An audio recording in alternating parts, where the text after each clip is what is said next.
और आज मैं आपको समझाना चाहता हूं कि कैसे हम प्रॉब्लम्स के अंदर पीसफुल लाइफ जी सकते हैं, क्योंकि प्रॉब्लम्स हमारे ज़िंदगी का एक हिस्सा है और कई बार हम तकलीफ़ों में आते हैं, लेकिन परमेश्वर महान है।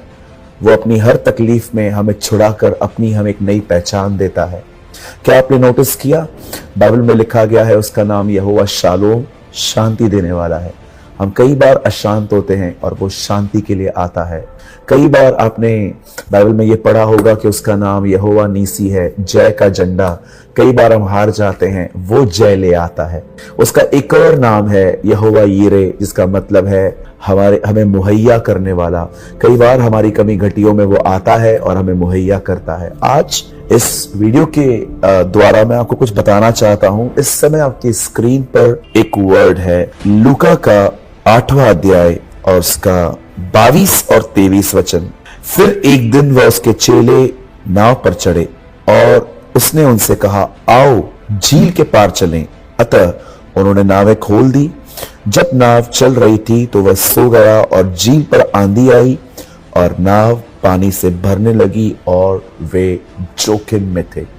कुछ लोग कहते हैं जब हम प्रभु में आते हैं तो हमारी सारी तकलीफें सॉल्व हो जाती हैं।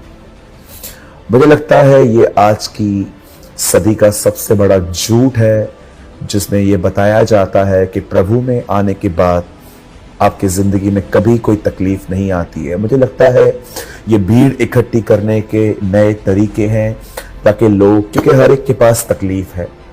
बाइबल नहीं कहती कि प्रभु के आने के बाद आपकी तकलीफें बिल्कुल खत्म सी हो जाती हैं। मैं इतना जानता हूं कि जब हम प्रभु में आते हैं तो नो डाउट वो हमें तकलीफों से निकालता है, लेकिन इसका अर्थ ये नहीं है कि तकलीफें नहीं आएंगी। इसी के कारण आपने देखा होगा जब लोग तकलीफ में आते हैं तो वो प्रिपेयर नहीं होते हैं और वो हिलते रहते हैं। यहां पर लिखा है प्रभु यीशु मसीह झील के उस पार जाने पर था और वो अपने चेलों को कहता है, आओ हम झील के उस पार चले। जब चेले और यीशु उस बोट में बैठ के उस तरफ जा ही रहे थे, कलाम कहता है एक तूफान उठा, एक आंधी उठी और पानी नाव में भरना शुरू हुआ। मुझे बताइए, अगर यीशु नाव में है तो क्या तूफान नहीं आया? ये एक बहुत बड़ा झूठ है जो कहा जाता है कि आप प्रभु में आओ तकलीफें बंद सी हो जाएंगी। मैं हमेशा ये विश्वास करता हूं कि तकलीफें तो आएंगी, लेकिन खुदा मुझे हर तकलीफ से छुड़ाकर अपनी एक नई पहचान मुझे देगा। बाइबल बताती है उसने फिरौन के मन को कठोर किया और विपत्तियां डाली और इजराइल पे उसने अपने आप को प्रकट किया कि वो कितना सामर्थी है। क्योंकि अगर इजराइली उसकी सामर्थ को नहीं देखते तो उस पर भरोसा भी नहीं करते। मेरे भाइयों, मेरी बहनों, मैं आप में से हर एक को कहना चाहता हूं, जब यीशु उस बोट में था तो भी तूफान आया, तकलीफ आई, लेकिन चेलों ने उसे जगाना क्यों पड़ा? क्योंकि वो सोया था और जैसे वो उठा उसे तूफान को शांत कर दिया और वो लोग बहुत ज्यादा अमेज्ड हुए, शॉक हुए कि तूफान और पानी भी इसकी आज्ञा मानते हैं। अब मैं आपको एक रहस्य बताना चाहता हूं। चेले डर गए, यीशु सोया था। ये कैसे हुआ? आप जानते हैं, अगर आपकी शांति एक अच्छे माहौल पर निर्भर करती है तो आप कभी शांत नहीं रह पाएंगे। आप जानते हो, जब चेले उस बोट में चढ़े, उनका जो माइंडसेट था, उनकी जो शांति थी, वो एक अच्छे मौसम में थी। वो जब चल रहे होंगे वो बड़े शांत होंगे क्योंकि मौसम अच्छा था, पानी शांत था। लेकिन जब उनके हालात बिगड़े, उनकी शांति भी चली गई, वो परेशान हो गए और अपनी परेशानी में उन्होंने प्रभु को जगाया। लेकिन क्यों यीशु उस तूफान में सोया हुआ था? क्योंकि उसकी शांति एक अच्छे मौसम में नहीं, उसके स्वर्गीय पिता में थी। मैं आपको कहना चाहता हूं, मेरे भाइयों, मेरी बहनों, आज मैं आपसे पूछना चाहता हूं, आप इन दिनों में किस पर निर्भर हैं? आप इन दिनों में अगर खुश और दुखी हैं तो जानते क्यों हैं? क्योंकि जब तक हालात ठीक हैं हम खुश हैं, हालात बिगड़ते हैं हम बिखर जाते हैं। हमारी खुशी हमारे हालातों पर निर्भर नहीं होनी चाहिए। हमें हर समय खुदावन की तरफ देखना चाहिए और उसमें निर्भर होने के कारण हमें शांति होनी चाहिए। मैं आपको एक छोटी सी बात समझाना चाहता हूं। कई बार हमारी जिंदगी में तकलीफें आती हैं, हम अपनी तकलीफों में इतने मिक्स हो जाते हैं, हम इतना सोचना शुरू कर देते हैं उस विषय में कि वो सारी चीजें हमारे अंदर आके डर, चिंता, एंजाइटी, होपलेसनेस सब पैदा करती है। और कई बार हम सोते भी हैं रात को तो हमारे दिमाग चलते रहते हैं, हम चिड़चिड़े से हो जाते हैं, हम अपनी सॉफ्ट जो एक कोमलता से बात करने का जो तरीका होता है हम वो खो देते हैं। क्यों? क्योंकि हम फ्रस्ट्रेट हो गए हैं। मेरे भाइयों, मेरी बहनों, हमेशा याद रखिए, जब भी आपके ऊपर तकलीफ आए, संकट आए, परेशानियां आए, लोग आपसे दुश्मनियां करें, लोग आपके लिए तरह तरह की बातें करें, विश्वास करिए और एक बात याद रखिए, आपको सीखना है कि कैसे इन चीजों को इग्नोर करके परमेश्वर की ओर निहारना है, उससे दुआएं करनी है, उसकी मदद के आने का इंतजार करना है।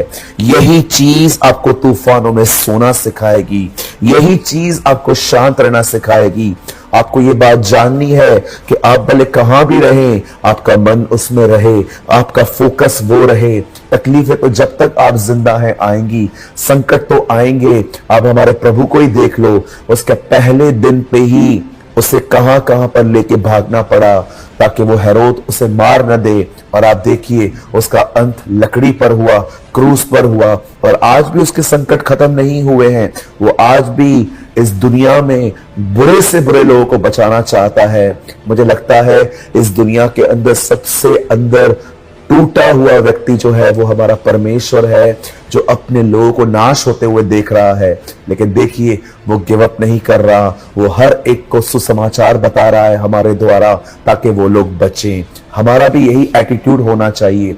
मेरे भाइयों, मेरी बहनों, तूफान तो आएंगे, आंधियां तो आएंगी, बोट में पानी तो भरेगा, लेकिन अगर आपका ध्यान खुदा की तरफ से है, आप उसे पुकारते हैं, उसकी मदद का इंतजार करते हैं, मैं आपको कहना चाहता हूं वो आपको तूफानों में भी शांत रहना, सोना सिखा देगा। वेट मत कीजिए कि तकलीफें चली जाएंगी, उसके बाद धन्यवाद दूंगा, उसके बाद शुक्रगुजारी करूंगा, उसके बाद आनंद करूंगा, उसके बाद मैं परमेश्वर के लिए बहुत कुछ करूंगा। नो, आप जहां कहीं भी हैं उस पर भरोसा करिए कि वो सही समय पे आपकी मदद करेगा और उस भरोसे में सोना सीखिए। कई बार जब हम रात को सोते हैं तो हम एक पिलो को लेते हैं, एक तकिए को लेते हैं। मुझे लगता है हमारे लिए तकिया परमेश्वर की प्रतिज्ञाएं हैं। आप जानते हो आज मैं इस वचन को क्यों प्रचार कर रहा हूं? क्योंकि मैंने इसमें एक प्रतिज्ञा देखी। यीशु ये नहीं कहता जाओ, यीशु कहता है आओ। इसका मतलब वो हमारे साथ है। मैं यीशु के नाम से कहता हूं, उसने आपको ये नहीं कहा है जाओ, उसने कहा है आओ। वो आपके साथ है और अगर वो साथ है तो इसका मतलब ये नहीं है कि तूफान नहीं आएंगे, लेकिन याद रखिएगा वो आपको सिखाएगा कि कैसे तूफानों में सोना सीखते हैं, कैसे तूफानों में भरोसा करना सीखते हैं। और एक दिन आएगा जब आप सोना भी सीख जाएंगे, वो उठेगा और आपकी तकलीफों को कहेगा शांत हो जा, क्योंकि मेरे बच्चे ने मुझ पे भरोसा किया है। खुदा आपके साथ है। मैं उम्मीद करता हूं, विश्वास करता हूं कि इस छोटे से वचन के द्वारा आपने कुछ सीखा है।